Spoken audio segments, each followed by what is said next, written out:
ఈ వాక్యములో నుండి నేను మీకు అప్పగించిన దాన్ని ప్రభు వలన పొందితిని. ప్రభు అయిన యేసు ఆయన అప్పగింపబడుచున్న రాత్రి ఒక రొట్టెను పట్టుకొని, స్నేహితులారా, పౌలు కొరింథీ సంఘముతో మాట్లాడుచున్న మాటలు ఇవి. ఆయన ఒక రొట్టెను పట్టుకొని కృతజ్ఞతాస్తుతులు చెల్లించి దానిని విరిచి, ఇది నా శరీరము, నన్ను జ్ఞాపకము చేసుకోండి. ఇక రెండవ వచనములో, ఆ పాత్రలో రక్తము త్రాగునప్పుడెల్లా ఇది క్రొత్త నిబంధన రక్తము, మీరు దీనిలోనిది త్రాగునప్పుడల్లా నన్ను జ్ఞాపకము చేసుకోండి. అంటే యేసు ప్రభు యొక్క శరీరము తింటున్నప్పుడు, యేసు ప్రభు యొక్క రక్తము త్రాగినప్పుడు ఏం జ్ఞాపకం చేసుకోవాలి?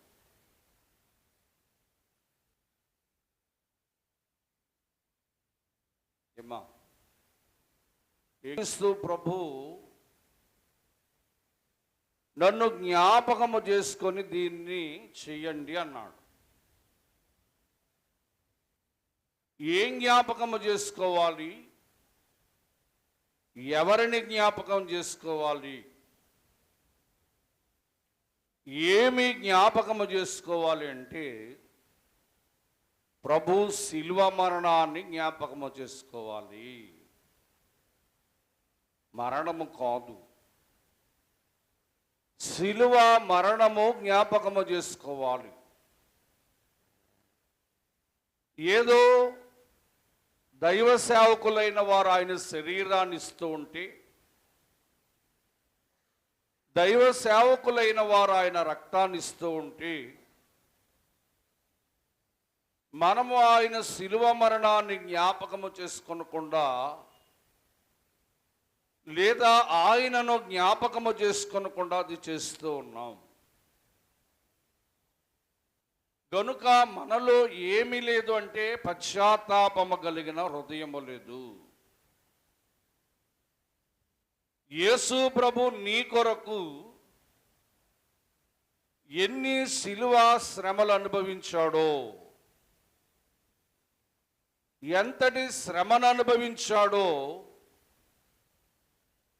ఎవరెవరి చేత శ్రమను అనుభవించాడో నువ్వు జ్ఞాపకం చేసుకోవాలి.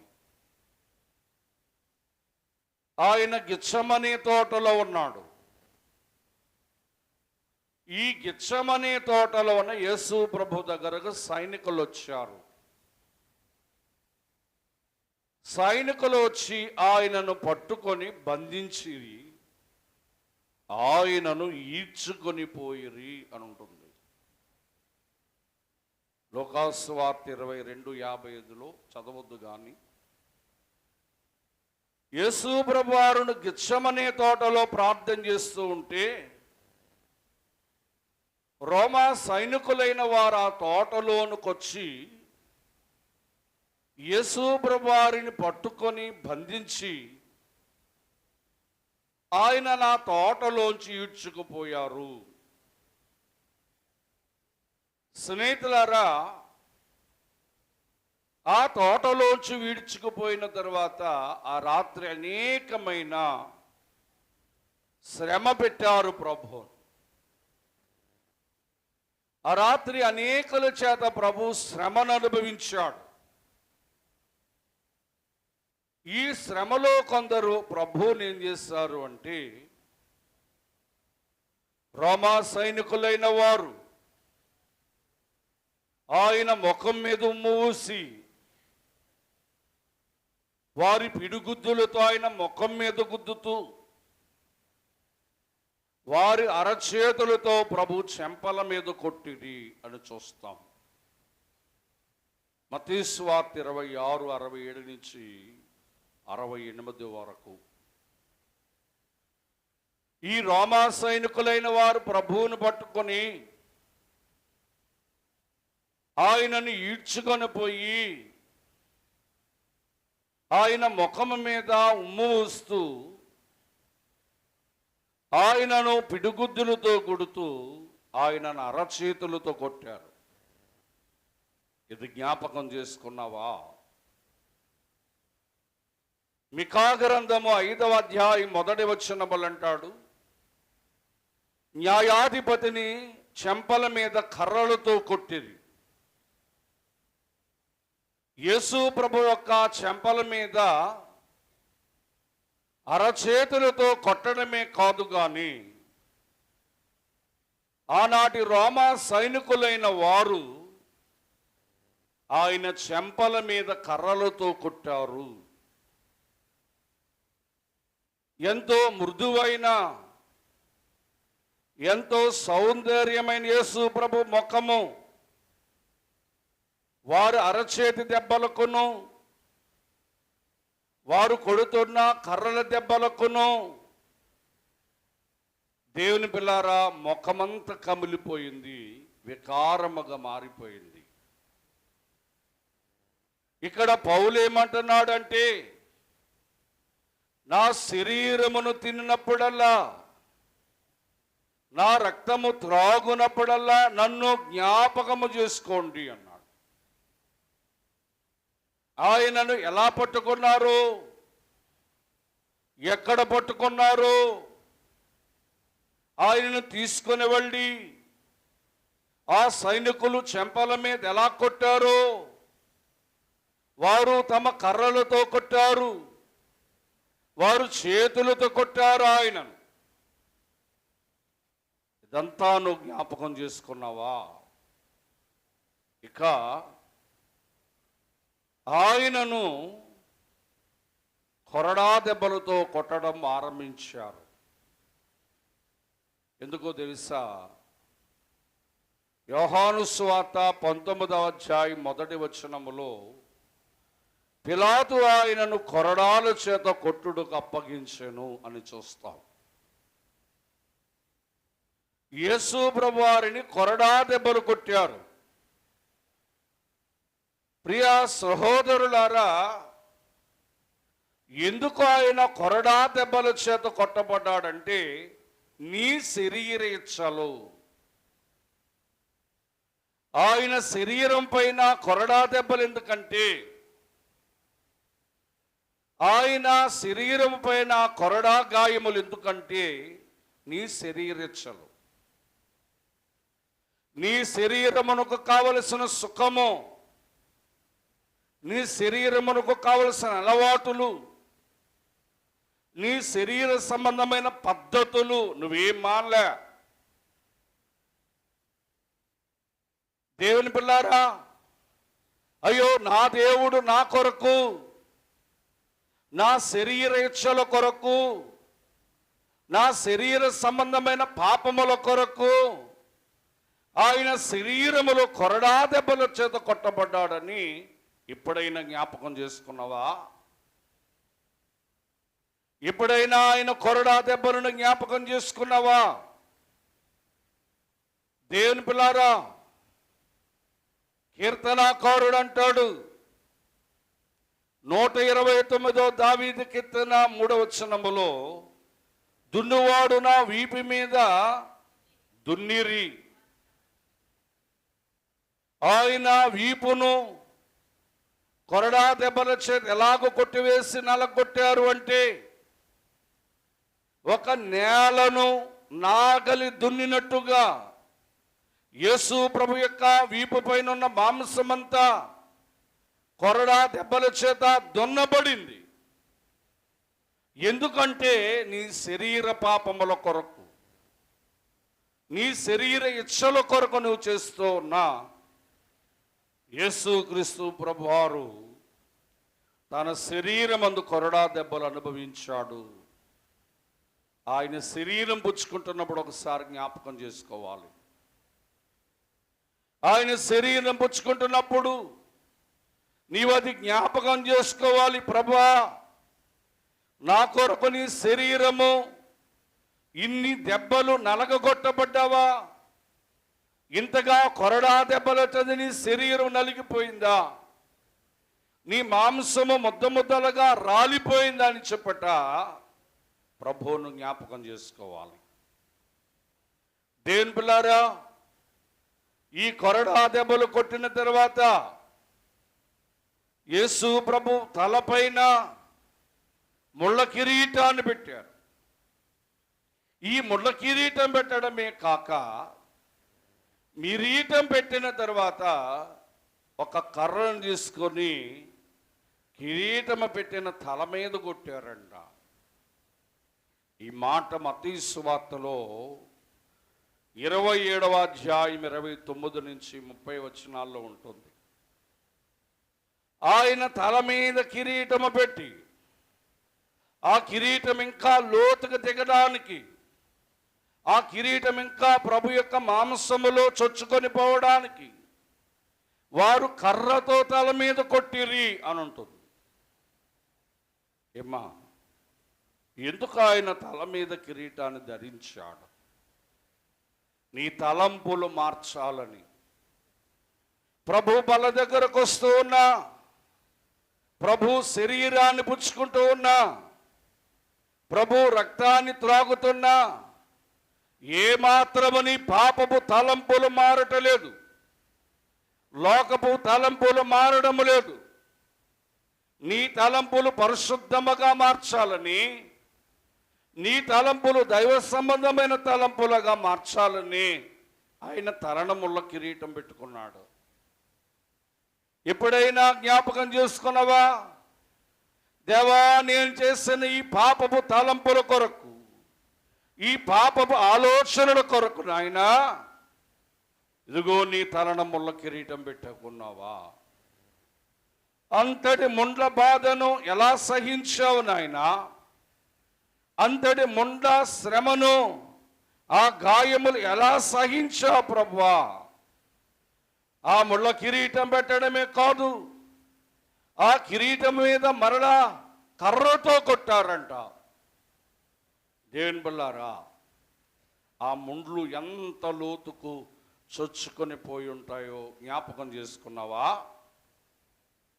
యేసు ప్రభు అంటున్నాడు, పౌలు ద్వారా పలికించాడు, నా శరీరమును పుచ్చుకున్నప్పుడల్లా, నా రక్తమును త్రాగునప్పుడల్లా మీరు నన్ను జ్ఞాపకం చేసుకోవాలి, అందుకే దాన్ని చేయాలన్నాడు.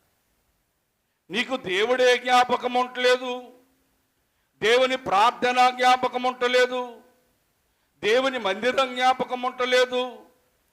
దేవుడు ఎప్పుడు జ్ఞాపకం వస్తున్నాడంటే, ఏదైనా కష్టం వచ్చినప్పుడు, ఆపద వచ్చినప్పుడు, లేదా అవాంతరము కలుగుతున్నప్పుడు, ఏదైనా శోధన వస్తున్నప్పుడు అప్పుడు దేవుడు జ్ఞాపకం వస్తున్నాడు. దేవుని పిల్లారా, ఆయన తల మీద ముళ్ళ కిరీటమును పెట్టి ఆయనను హింసించుట నువ్వు జ్ఞాపకం చేసుకోవాలి. ఇక ఆయన శిలువ మీద పడుకొని పెట్టారు. శిలువ మీద పడుకొని పెట్టి 2 చేతులలో 2 మేకులను, 2 కాండ్లలో మేకులను కొట్టారు.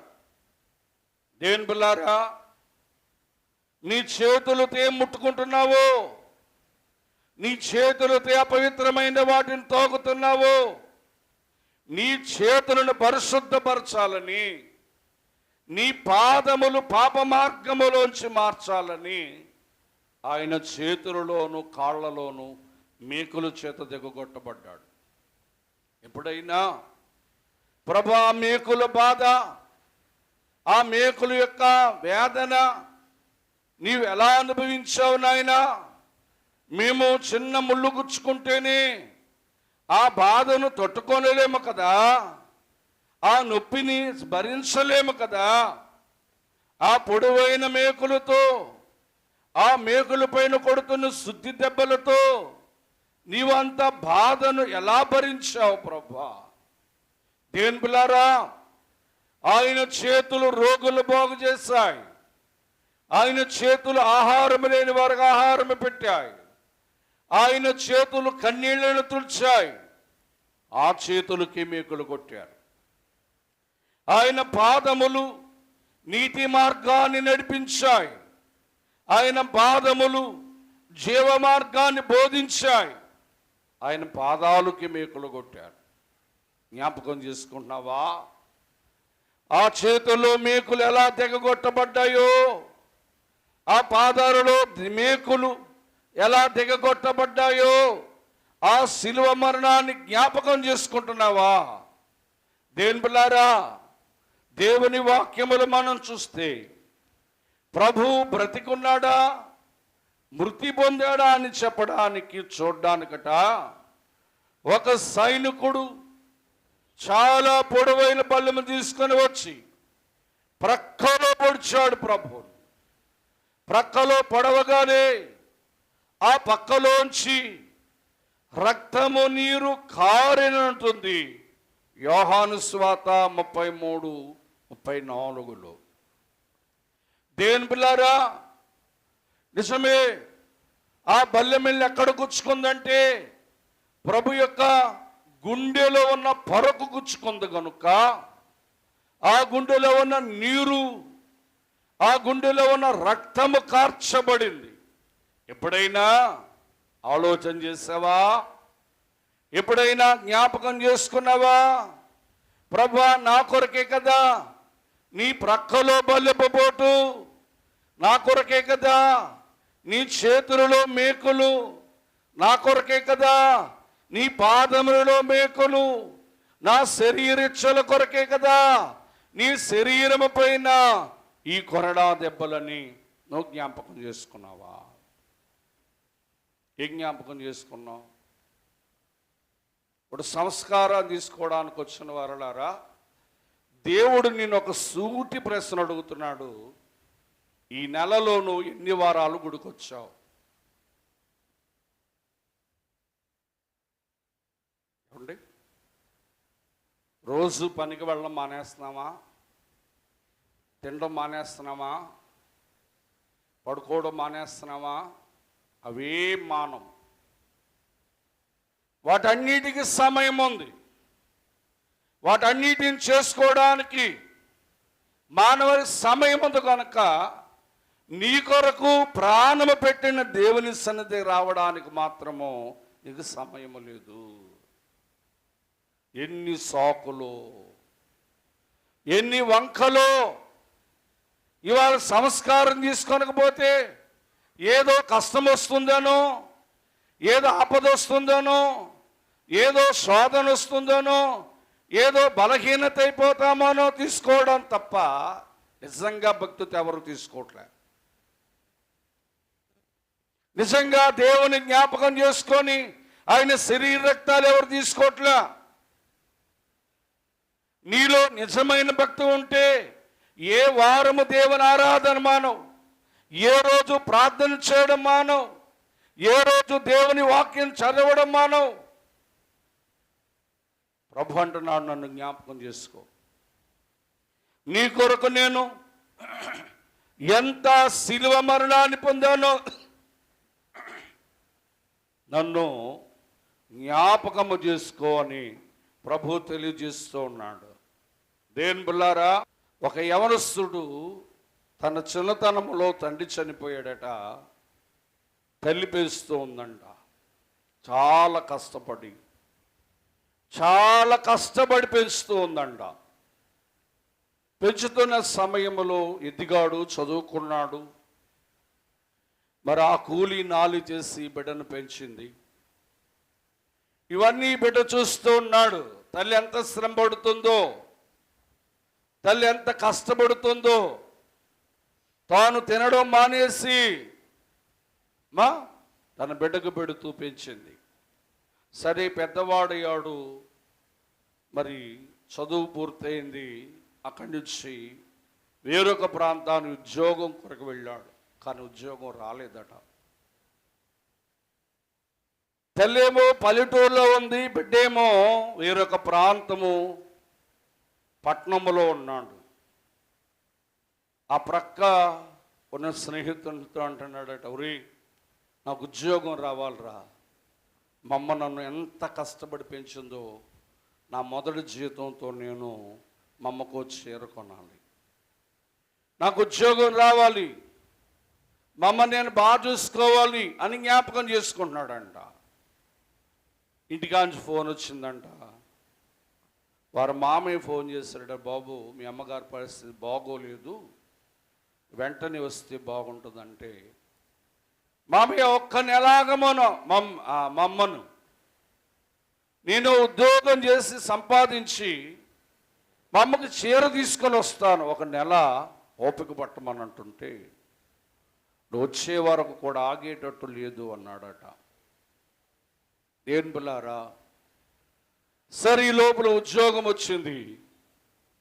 ఉద్యోగం వచ్చిన తర్వాత ఒక మంచి చీర కొనుక్కొని వారు ఊరు తిరిగి వెళ్ళేటప్పటికీ వాళ్ళ అమ్మ చనిపోయింది. అప్పుడు జ్ఞాపకం చేసుకున్నాడట వాళ్ళ అమ్మను, అమ్మా నా కొరకు ఎంత కష్టపడ్డావమ్మా, నా కొరకు ఎంత శ్రమ పడ్డావమ్మా, నన్ను పెంచడానికి, నన్ను ఇంతటి వాడిని చేయడానికి, ఇంతటి ప్రయోజకుని చేయడానికి నువ్వెంత కష్టపడ్డావమ్మా అని తల్లిని జ్ఞాపకం చేసుకున్నాడు. నీ తల్లి నీ కొరకు కష్టపడ్డదని నీ తల్లి శ్రమ జ్ఞాపకం చేసుకుంటే, మరి నీ కొరకు నీ ప్రాణం ఇచ్చిన దేవుని ఎంతగా జ్ఞాపకం చేసుకుంటున్నావు? నీ కొరకు గాయపడిన నీ దేవుని ఎంతగా జ్ఞాపకం చేసుకుంటున్నావు? నీ కొరకు ప్రాణం పెట్టి నీ కొరకు రక్తం ఇచ్చిన నీ దేవుని ఎంతగా జ్ఞాపకం చేసుకుంటున్నావు? దేవా నా కొరకు ఎంత శ్రమ పడ్డావు నాయన, నా కొరకు ప్రాణం ఇచ్చావు నాయన అని జ్ఞాపకం చేసుకోవాలి. ప్రభు జ్ఞాపకం చేసుకోవాలి. ఏదో సేవకుడు ఇస్తున్నాడు కదా, నేను ఆ రొట్టె తీసుకుంటాను కదా, సేవకుడు ఇస్తున్నాడు కదా, ఆ ద్రాక్షారసం తీసుకుంటున్నాను కదా, త్రాగేస్తున్నాను కదా, వెళ్ళిపోతున్నాను కదా, యథావిధిగా పాపం చేస్తున్నాను కదా, సినిమాలు చూసేస్తున్నాను కదా, తాగిన వాడు త్రాగుతున్నాడు కదా, సిగరెట్ కాల్చినాడు సిగరెట్ కాలుతున్నాడు కదా, పాపం మాట్లాడేవాడు మాట్లాడుతున్నాడు కదా. ఇక మారవా? మారవా? నీ తండ్రి అంటున్నాడు, నన్ను జ్ఞాపకం చేసుకో.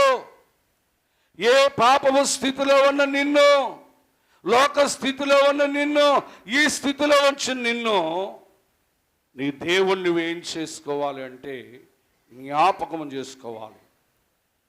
సంస్కారం తీసుకుని నోటితోనే బూతులాడుతున్నావు, సంస్కారం తీసుకుని నోటితోనే త్రాగుతున్నావు, సంస్కారం తీసుకుని నోటితోనే సిగరెట్లు కాలుస్తూ ఉన్నావు, సంస్కారం నోటితో తీసుకొని ఇతర దేవతల ప్రసాదాలు తింటూ ఉన్నావు.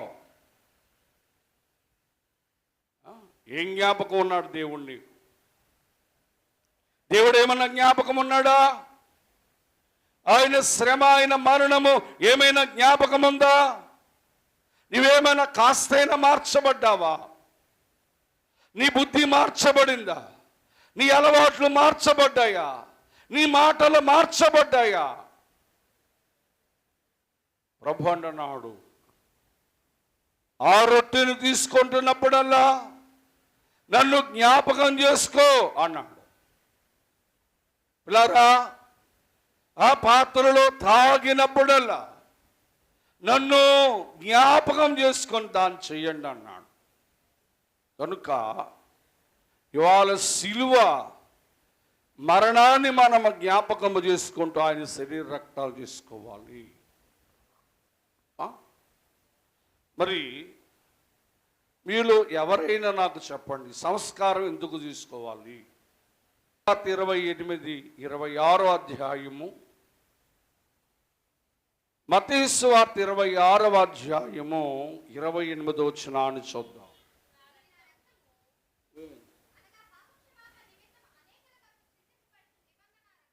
చాలు. యేసు ప్రభు యొక్క శరీరము రక్తము ఎందుకు తీసుకోవాలంటే పాప క్షమాపణ కలుగుటకు. ఎందుకు ఎందుకు? గత నెల నుంచి ఈ నెలకు చేసిన నువ్వు చేసే ప్రతి పాపమునకు క్షమాపణ కలుగుటకు ఆయన శరీర రక్తాలు తీసుకోవాలి. మరి నువ్వు పాపం చేయొచ్చా? నువ్వు చేస్తున్నది ఏంటి? మళ్ళీ ఇంటికి వెళ్ళి ఓ సేవకుడు అన్నాడు, దేవుని మందిరములోనేమో దేవదూతల్లాగా ఉంటున్నారు, ఇంటికి వెళ్ళిన తర్వాత దయ్యాల్లా మారిపోతున్నారు అన్నాడు. ఇది నిజమైన మాట. ఇక్కడేమో పాపక్షమాపణ కొరకు, దేవా నా పాపం పోవాలి నాయనా, నాలో ఉన్న పాపం తీసివేయి ప్రభువా, నా పాపాన్ని క్షమించు ప్రభువా అని ఆయన శరీర రక్తాలు తీసుకొని సాయంత్రం అయితే మందు తాగడం, రోడ్డు ఎక్కితే సిగరెట్లు కాల్చడం, నోరుపితే బూతులాడడం. మరి నీ పాపం ఎలా పోద్ది? ఈ పాపం ఎలా పోద్ది? యేసు ప్రభు శరీరము రక్తం ఎందుకంటే పాప క్షమాపణ నిమిత్తము కొరకు, నీలో ఉన్న పాపాన్ని తీసివేసి. వాక్యములు అంటాడు, 1 యోహాను పత్రిక 1వ అధ్యాయము 9వ వచనం. 1 యోహాను పత్రిక 1వ అధ్యాయము 9వ వచనాన్ని చూద్దాం. మనము మన పాపాలు దేవుని ఎదుట ఒప్పుకున్న ఎడల ఆయన నమ్మదగినవాడు నీతిమంతుడు గనక, బాగా వినాలి, ఆయన మన పాపములను క్షమించి సమస్త దుర్నీతి నుండి పవిత్రులుగా చేస్తున్నాడు. నీ పాపాన్ని క్షమించి దేవుడు నిన్ను ఎలా చేస్తున్నాడంటే పవిత్రుడిగా చేస్తున్నాడు. యేసు ప్రభు రక్తం అంట, యేసు ప్రభు యొక్క శరీరం అంట నీ పాపమును క్షమించి, నీ పాపమును క్షమించి సమస్త దుర్నీతి నుండి నిన్ను పవిత్రపరిచేదే యేసు ప్రభు యొక్క శరీరము, ఆయన రక్తం. అందుకే తీసుకోవాలి. యేసు ప్రభు శరీరము, యేసు ప్రభు ఈ రక్తము ఎందుకు తీసుకోవాలంటే సమస్త పాపము నుంచి క్షమింపబడి దుర్నీతి నుండి మనము పవిత్రులుగా మార్చబడడానికి ఆయన శరీరమును, ఆయన రక్తాన్ని తీసుకోవాలి మనం.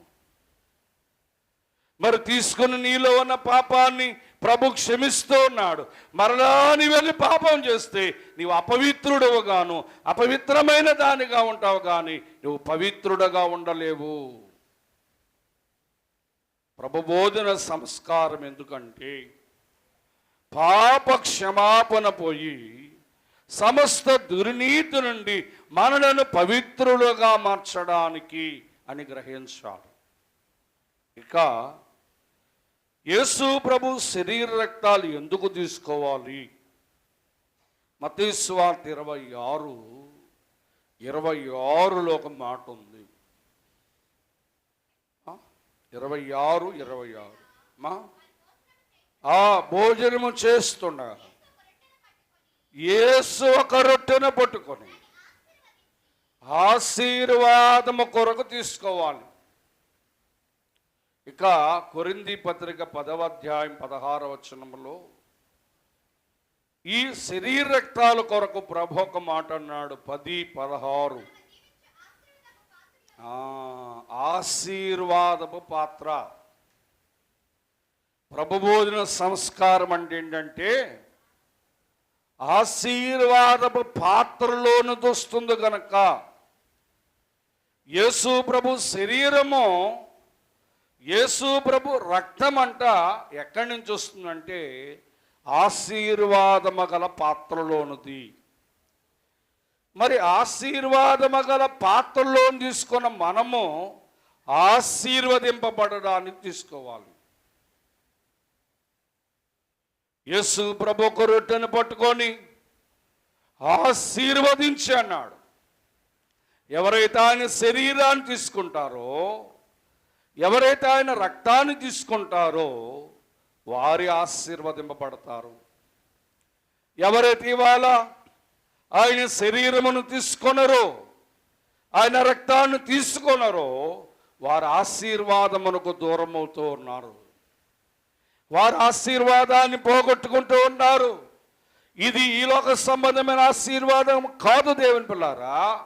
పరలోక సంబంధమైన ఆశీర్వాదమును పొందుకొనడానికి, పరలోకపు తండ్రి ఇచ్చే ఆశీర్వాదాన్ని అందుకొనడానికి ఆయన శరీరము, ఆయన రక్తాన్ని మనం తీసుకోవాలి. ఆయన శరీరాన్ని, ఆయన రక్తాన్ని ఎందుకు తీసుకోవాలి అంటే, యోహాను సువార్త 6వ అధ్యాయం, యోహాను సువార్త 6వ అధ్యాయము 51వ వచనాన్ని మనం చూద్దాం. పరలోకము నుండి దిగి వచ్చిన జీవాహారమును నేనే, ఎవడైనా ఈ ఆహారం భుజిస్తే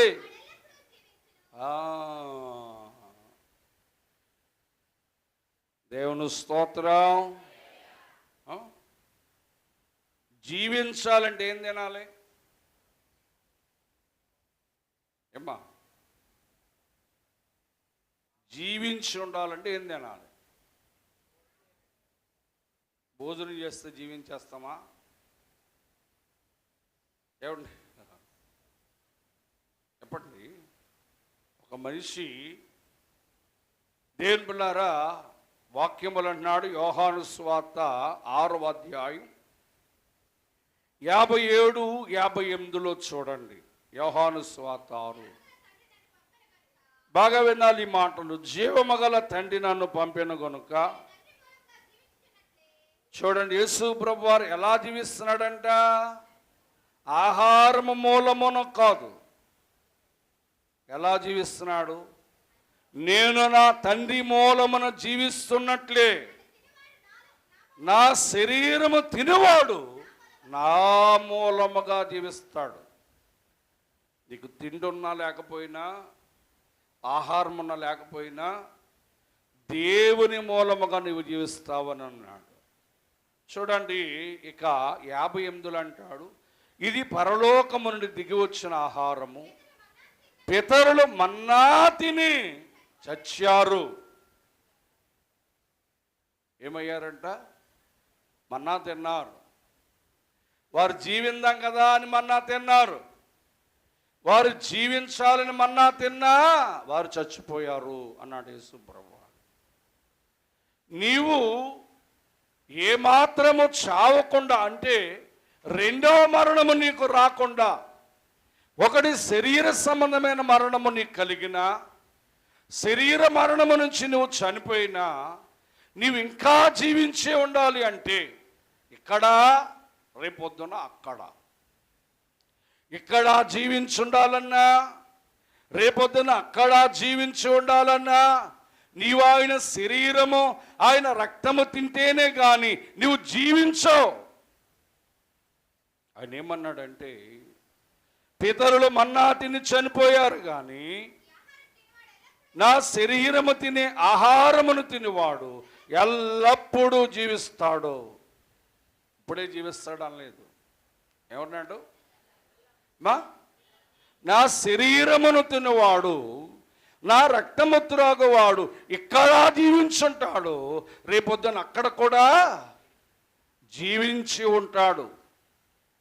తనకు రెండవ మరణము రాదు అని చెప్తూ ఉన్నాడు. యేసు ప్రభు యొక్క శరీరము ఎందుకు తీసుకోవాలి అంటే, ఒకటి పాప క్షమాపణ పొందడానికి.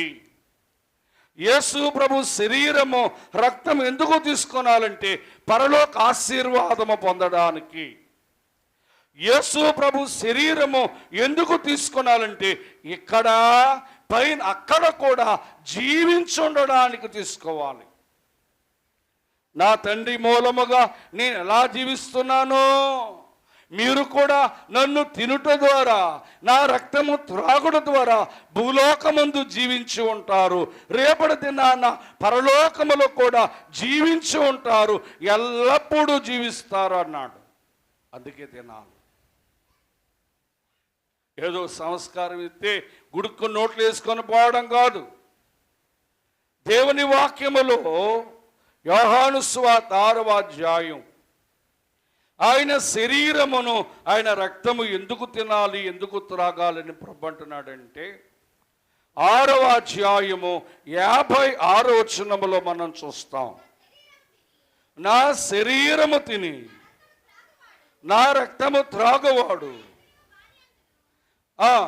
నేను వాని యందును నిలచి ఉందుము.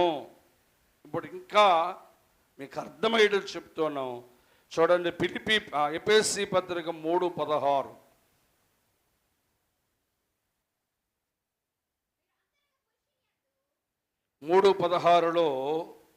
ఆయన క్రీస్తు విశ్వాసము ద్వారా మన హృదయములో నివసించును. ఎఫెసీ 3:16 పిలుపుగా క్రీస్తు మీ హృదయములో నివాసము చేయుట. ఎలాగంటే ఆయన శరీరమును ఆయన రక్తము తినువారిలోనికి ప్రభు ఎక్కడ నివాసం చేస్తాడంట? నీ హృదయములో నివాసం చేస్తాడంట.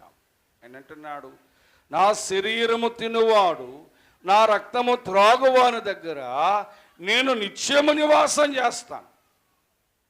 అంటే ఆయన నీ ఇంటిలో నివాసం చేయడం కాదు. ఆయన ఎక్కడ నివాసం చేస్తాడట? ఆయన నీ హృదయములు నివాసం చేస్తాడంట. అందుకే ఆయన శరీర రక్తాలు తీసుకోవాలి, అందుకే ఆయన శరీర రక్తాలు పుచ్చుకోవాలి. దేవుని పిల్లారా, ఆలోచన చేయండి. ఆయన శరీర రక్తాలు తీసుకున్నట్టు ద్వారా పాప క్షమాపణ పోయి మన దుర్నీతి నుండి మనం పవిత్రులుగా మార్చబడుతూ ఉన్నాం. ఆయన శరీర రక్తములు తీసుకున్నట్టు ద్వారా పరలోక ఆశీర్వాదాన్ని పొందుకుంటూ ఉన్నాం. ఆయన శరీర రక్తములు తినడం ద్వారా ఇక్కడ జీవిస్తున్నాము, రేపటి దినము పైన కూడా అక్కడ కూడా జీవిస్తాము, ఎల్లప్పుడూ జీవిస్తామని ప్రభు అన్నాడు. ఇక ప్రభు భోజన సంస్కారము తీసుకునడం ద్వారానట ఆయన మన హృదయములో నివసించువాడై ఉన్నాడు. మరి నువ్వు ఒక నెల సంస్కారం తీసుకొనకపోతే నీ హృదయములో ప్రభు నివసించలేక సాతాను నివసిస్తుంది అని నువ్వు గ్రహించుకోవాలి. గనుక దేవుని పిల్లారా, ప్రభు భోజన సంస్కారము తీసుకున్నట వలన చూడండి, అనే వాక్యం ముగింపులోకి వస్తూ ఉన్నాను.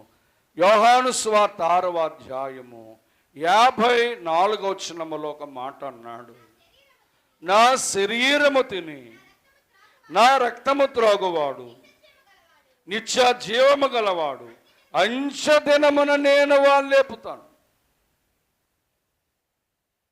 ఎందుకు ఆయన శరీరము ఆయన రక్తము మనం పుచ్చుకోవాలంటే యోహాను సువార్తలో 11వ అధ్యాయము 23 నుంచి 25 వచనాల వరకు యేసు ప్రభు వారికి మార్తకు జరిగిన సంభాషణ మనం చూస్తాం.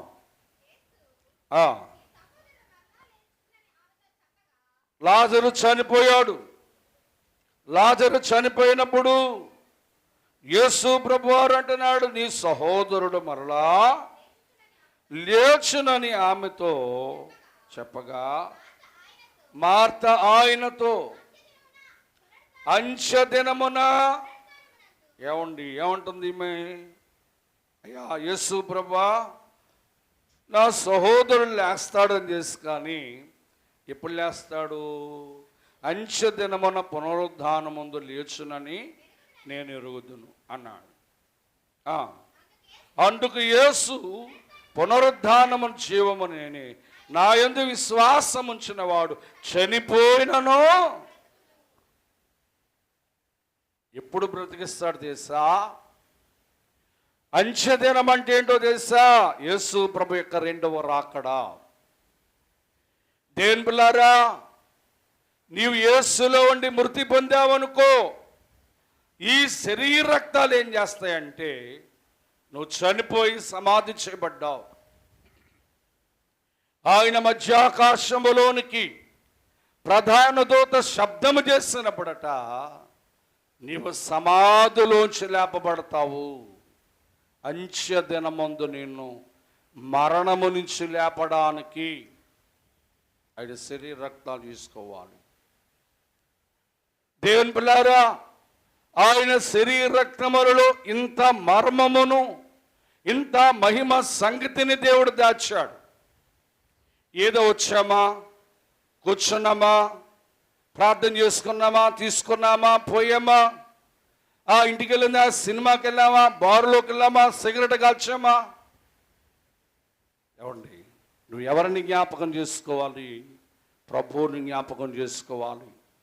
నువ్వు పాపము చేస్తున్నప్పుడల్లా, పాపము జోలికి పోయినప్పుడల్లా, అయ్యో నీ యేసు ప్రభు యొక్క శరీరాన్ని తీసుకుంటున్నానే, ఆయన రక్తాన్ని పుచ్చుకుంటున్నానే అన్నది నీకు జ్ఞాపకం ఉండాలి.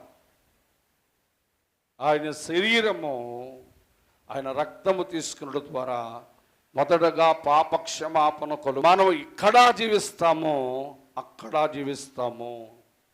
ఆయన శరీరమైన రక్తము తీసుకున్నడం ద్వారా మనము మన హృదయములో ప్రభు నివాసం చేస్తారు.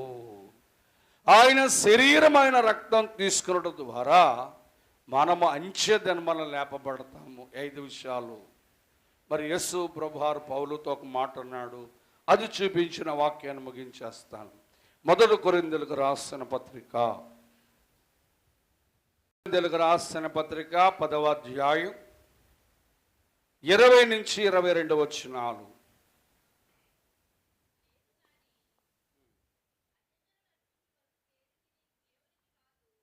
దేవునికి కాదు. 79వ దావీదు కీర్తన 5వ వచనములో ప్రభు ఒక మాట అంటున్నాడు, దేవా నువ్వెంతవరకు కోపపడదు, నీ రోషం అగ్నిలా కాల్చేస్తుంది. అబ్బా, దేవునికి రోషం పుడితే అగ్నిలా కాలిపోతావట. నువ్వు నీకున్న ఆస్తంతస్తులు అగ్నిలో కాల్చివేస్తాడు. నీకున్న అందం సౌందర్యం దేవుడు అగ్నిలో కాల్చేస్తాడు. నీ ఆరోగ్యాన్ని అగ్నిలో కాల్చేస్తాడు. దేవుని నామాన్ని అవమానపరుస్తున్నావు, రోడ్డెక్కి నీ ఇష్టం వచ్చిన నటిస్తూ ఉన్నావు. జాగ్రత్త, నీ దేవుడిని హెచ్చరిస్తున్నాడు. పాత్రలోనిది దయ్యాల పాపం నా రక్తాన్ని త్రాగినప్పుడు నన్ను జ్ఞాపకం చేసుకో. నేను నీ కొరకు ఎన్ని గాయాలు పొందాను, నీ కొరకు ఎంత రక్తం కార్చాను, నీ కొరకు ఎంత శ్రమ పడ్డాను, ఎన్ని ముండ్ల బోధలు అనుభవించాను, నీ కొరకు ఎన్ని ఉమ్ములు వీయబడ్డాను, నీ కొరకు నా ప్రాణం ఇచ్చాను. జ్ఞాపకం ఉందా? జ్ఞాపకం ఉంటే అన్య దేవతలు అంతేగాని నీ కొరకు ప్రాణం పెట్టిన దేవుడిని నువ్వు మర్చిపోయావు. ఏ స్థితిలో ఉన్న నిన్ను ఈ స్థితిలో నడిపించాడో నువ్వు మర్చిపోయావు. ఆలోచన చేయండి. దేవుడు నీతో హెచ్చరిస్తూ ఉన్నాడు. నేనేం అనుకుంటున్నావేమో, నిన్న చిన్న జాగ్రత్తగా ఉంచుకో. నీ నోరుంది కదా అని యేసు ప్రభు యొక్క శరీరాన్ని ఎక్కడ తిని బయటికి వెళ్ళ. నోరు దేవునికి రోషం పుట్టించొద్దు. నువ్వు భక్తిలో ఉండాలి.